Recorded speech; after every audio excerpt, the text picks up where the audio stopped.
Good morning बच्चों। कक्षा 12वीं पशुपालन में हम अध्याय 11 संघनित दूध डेयरी उत्पाद के बारे में पढ़ रहे थे। इसमें आज का हमारा टॉपिक है दुग्ध चूर्ण अर्थात दूध पाउडर। सब देखे होंगे दूध पाउडर जो है घरों में यूज करते हैं अपन, है ना। तो एक्चुअली में होता क्या है ये दूध पाउडर?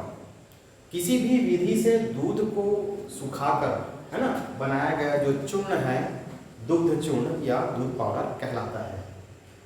दूध पाउडर में कहना चाहिए दुग्ध जो वसा है लगभग 26% और कुल ठोस की जो परसेंटेज है 95% के आसपास होती है।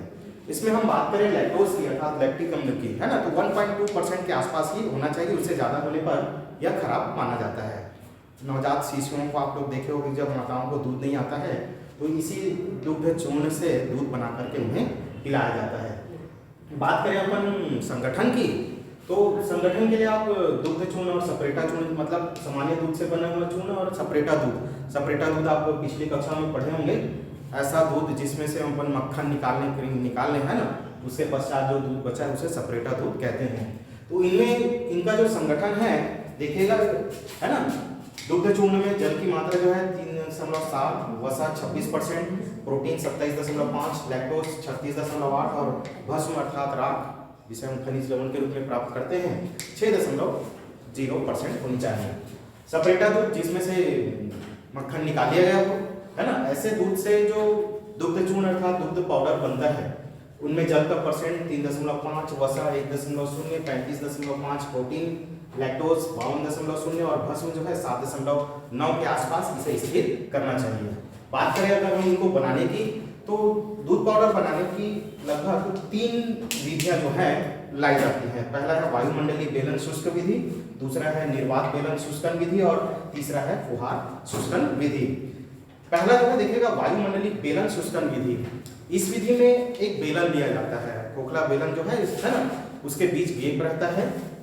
बेलन के टेम्परेचर को लगभग 280 से 330 डिग्री फ़ारेनहाइट तापमान तक पहले गर्म करते हैं। उसके बाद बेलन के बीच में एक छिद्र होता है, द्रोण होता है, जिसमें पाइप के माध्यम से दूध को वहां तक पहुंचाया जाता है और उसके बाद फिर उसमें भाप जो है प्रवाहित किया जाता है, जिससे इसका टेम्परेचर जो अभी मैंने बताया कि, है ना, 280 to 330 डिग्री फ़ारेनहाइट तक रखा जाता है। ऐसा करने पर जब दूध जो है काफ़ी इतने गर्म स्थान से जब गुजरती है तो वो बेलन के आधार पर चिपक जाती है और सूख जाती है। बाद में इसे कहना चाहिए चूर्ण के रूप में फिर प्राप्त करते हैं। दूसरा विधि हो जाती है निर्वात बेलन शुष्कन विधि। दोनों सेम ही है। इसमें सबसे पहले टैंक लिया जाता है ना, टैंक खाली टैंक लेते हैं, दूध उसमें लेते हैं, दूध को पहले उसका कहना चाहिए निर्जमीकृत करते हैं और इसके बाद इसे गाढ़ा होने तक पहले गर्म करते हैं।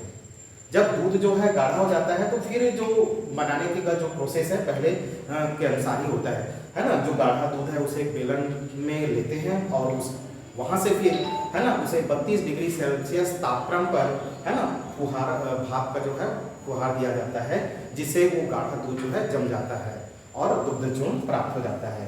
तीसरी विधि देखिएगा फुहार शुष्कन विधि। फुहार देते हैं, इसमें गर्म कहना चाहिए हवाओं का क्या देते हैं, फुहार देते हैं। इसके लिए भी सबसे पहले जो दूध होता है उसे मानकीकरण करते हैं, स्टैंडर्ड फॉर्म में लाते हैं। उसमें कुल वसा की जो दुग्ध वसा है उसका परसेंट और कुल ठोस की मात्रा जो है उसको, है ना, स्थिर करते हैं। स्थिर करने के बाद उसे एक टैंक में लिया जाता है और उसे गाढ़ा होने तक गर्म करते हैं। जब दूध जो है गाढ़ा हो जाता है तब उसे एक टैंक से, है ना, गुजारते हैं जहाँ गर्म हवाओं का फुहार दिया जाता है।